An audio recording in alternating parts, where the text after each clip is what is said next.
Hello guys, welcome to my YouTube channel. So যারা যারা আমার এই ভিডিওটা দেখছেন তাদেরকে বলবো যে অবশ্যই আমাকে সাবস্ক্রাইব করে দিবেন। আমি খুব নতুন ইউটিউব চ্যানেলে খুব নতুন ভিডিও দেওয়া শুরু করেছি, ওটাও 12 মাসে একটা করে ভিডিও দিই। তো অবশ্যই তোমরা দেখবে, যাদের কাছে ভিডিওটা পৌঁছাইছে অবশ্যই তোমরা দেখবে। তো আমি গিয়েছিলাম শিলিগুড়িতে বৈশাখী মেলাতে, ঠিক আছে। তো বৈশাখী মেলা যাওয়ার সময় কিন্তু আমি ভেবেই নিয়েছিলাম যে আমি কিন্তু জলপরি দেখবো। তো আমি জলপরি দেখার জন্য কিন্তু চলে এসেছি। আর জলপরি দেখতে গিয়ে দেখলাম যে জলপরির সাথে সাথে কিন্তু ছোট্ট ছোট্ট আমাদের যে মাছ ফিশগুলা সেগুলোও কিন্তু রাখা হয়েছে, খুব সুন্দরভাবে অ্যাকোরিয়ামে সাজিয়ে রেখেছে। আর আমার খুব ভালো লেগেছে। আর অনেক দিনেরই ইচ্ছা ছিল যে বৈশাখী মেলায় ঘুরবো, অনেক মেলা যাওয়া হয় না।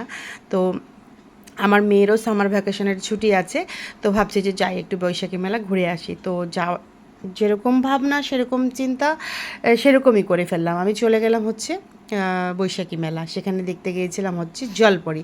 সো গাইস, সবাই দেখো জলপরিকে। আর দেখছেন বন্ধুরা, আপনাদের সাথে আমি পরে একটা কথা বলবো। তো সবার প্রথমে জলপরিগুলোকে দেখেন, অসাধারণ তাই না? সুন্দর, খুব বিউটিফুল। আর মেয়েগুলো খুব সুন্দর দেখতে, আমার তো ভালো লেগেছে। তো বন্ধুরা, এই যে মেয়েগুলা কিন্তু বিনা অক্সিজেনে কিন্তু জলের মধ্যে অনেকক্ষণ ধরে এরা কিন্তু থাকে। আর আমরা এদেরকে টিকিট কেটে দেখতে যাই, ঠিক আছে। কেউ বলবে এটা হচ্ছে মানে বুদ্ধিহীনতা কাজ, কেউ বলবে এটা ফালতু, কেউ বলবে এটা, কেউ বলবে সেটা, ঠিক আছে।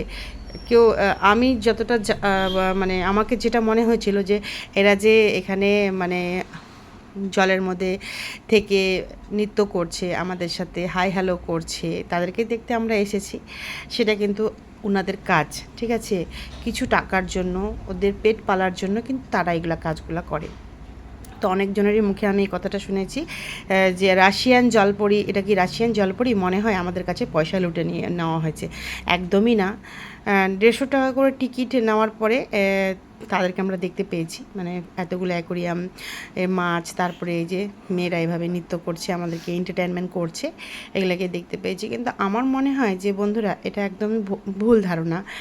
150 টাকার নিচে ঠিকই, কিন্তু এদের এখানে কত মেহনত আছে বলেন তো, কতটা সময় ধরে, যতক্ষণ ধরে লোক আসবে ততক্ষণ ধরে এরা, আমরা তো দুইটাকেই দেখতে পাচ্ছি, হয়তো আরও আছে, দুজনের পক্ষে সম্ভব না সারাক্ষণ এভাবে করা, এভাবে জলের মধ্যে থাকা।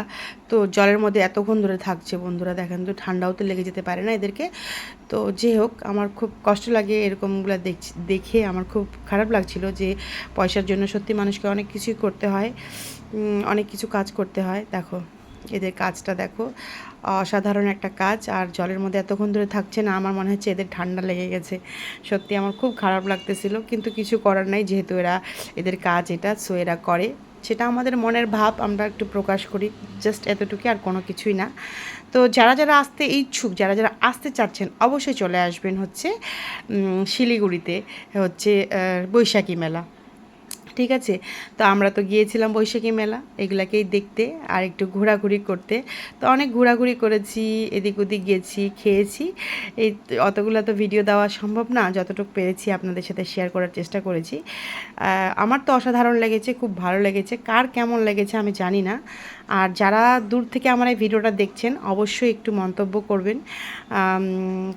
কেউ কি দেখেছেন এরকম রাশিয়ান জলপরি? অবশ্যই জানাবেন, ঠিক আছে। আপনাদের ওখানে কি কোনো দিন এরকম রাশিয়ান জলপরি এসে আপনাদেরকে নৃত্য দেখিয়েছে?